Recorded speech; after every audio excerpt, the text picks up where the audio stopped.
Yeah, I don't think there's any one way to prepare because each athlete's quite unique, and the pollies like to put their headphones on and listen to the music. Some people like to isolate themselves. Some people like to chat. Some people like to do stuff. Everybody's quite different and unique in that case. And is there value in having like a team ritual for preparation? usually there is some sort of team ritual at some part of it. Depends whether you're talking team sports or individual sports, of course.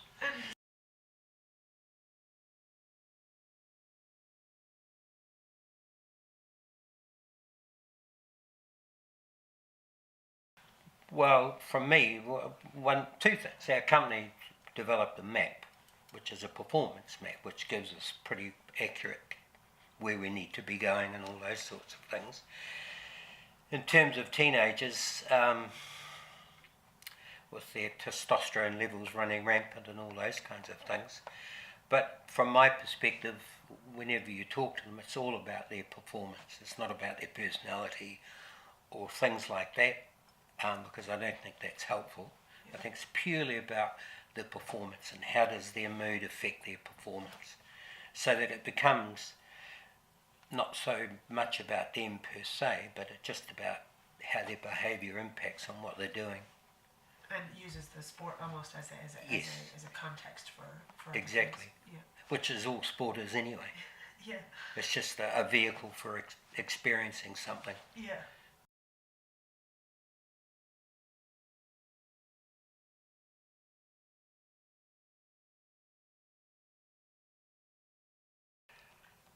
Well, with some of the coaches I work with, they just use you as a resource.